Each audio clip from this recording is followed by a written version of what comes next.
So congratulations, Faith. So anong aabangan na bago ka ng sa Sparkle 10, being a part ng Sparkle 10? Well, syempre, nilabas na yung billboard namin talaga na sa EDSA, di ba? Na wala naman daw na disgrasya. Maraming salamat sa Diyos. Dahil daw sa'yo? Siguro disgrasya sila sa mga jowa nila kasi pag dumadaan sila tapos napapalingon sa babatukan sila ng mga girlfriend nila. O, ano tinitingnan mo dyan? Okay. Anyway, but aside from that, I'm happy and I'm glad because yung Sparkle 10, it's a group of women who are very empowered nga, iba't ibang mga characters, iba't ibang personalities and genre. And aside from that, iba-iba kasi kami ng career path eh. Kaya ang sarap to be around them kasi wala talagang inggitan. Malaki ang suporta namin sa isa't isa. And mag-enjoy ka sa trabaho mo because na pagpasok mo pa lang, happy ka na kasi may mga kachikahan ka na. And most of them, nakatrabaho ko na. At kilala ko na ng matagal. So, hindi naging mahirap kumbaga yung proseso para sa akin. How you support each other being part nitong Sparkle 10? Unang-unang, na ikaw lalo ka na parang medyo mas matagal na naunti sa kanila at sa mga bagay. Yes. Pero karamihan din naman sa kanila parang medyo matagal na din nasa industriya. I mean, yung support na makukuha mo, it could be through words, actions. I mean, kumbaga, hindi lang siya support na, uy, ang ganda mo, uy, ang sexy mo, ang bait mo, congratulations sa'yo, ganito, ganyan na.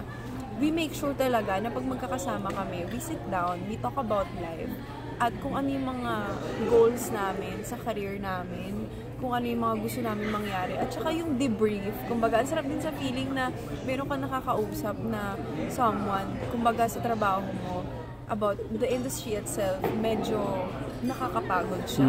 It's very tiring. Pero dahil may mga tao ka na alam mong open bilang isang tao at hindi mahirap umintindi sa mga bagay-bagay, mas madali ka din makikipag-communicate. At saka yung, kumbaga, tungkol sa Sparkle 10, di ba dapat, akala mo dapat palaging sexy. Ganito, kailangan hindi kayo kakain, kailangan mag-workout kayo, di ba, 3 times a day, gano'n. Yun ang thinking, ang notion ng mga ibang tao. Pero kami, we wanna raise awareness na hindi lang dahil sexy or fit ka, dapat di ka nakakain. May mga nagdadala dito ng pagkain, ng mga itlog, ganyan, mga saba-saba. So it is not true na parang your on-screen friends, even back and off-screen, talagang you're really friends. Kaming lahat. As in, 10 kami, close na close kaming lahat. Nakita niyo naman magkatakadikit kami sa, ano, diba, sa billboard. Meron kami GC, yes. Doon na lang senda ng GCash para sa mga hindi nagbayad, diba? Pero nakapag-dinner na kayo as a Sparkle 10? Oo naman. Banding. Oo, ilang beses na kami lumalabas. Every time meron kaming mga ganap, after nun, diretso labas na yan. Alam nyo na. Ikaw, saan ang paborito niyong hangout? Wildflower, dyan lang. Malapit lang. Tinawi talaga. Rampa? Oo, masaya doon. Hindi pa ako nakapunta ng rampa. So iba siya marampa. Pero ikaw, natutuwa kami sa iyo, no? Parang this is the first time I saw you in person. Talaga actually. Po, Talagang you're really pretty. Maganda, yo, mait.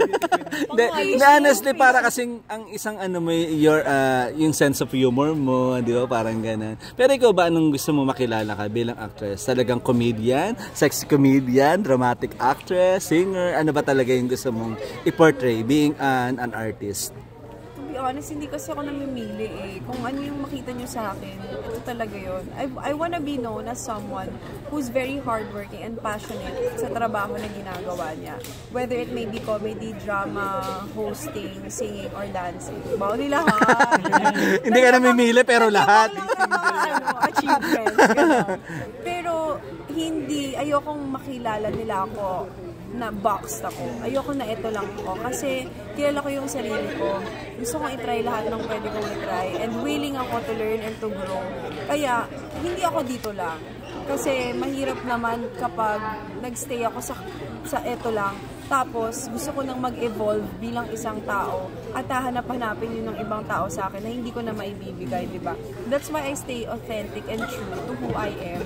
Para yung mga taong ma-attract ko ay yung mga taong gusto talaga ako sa kung sino ako.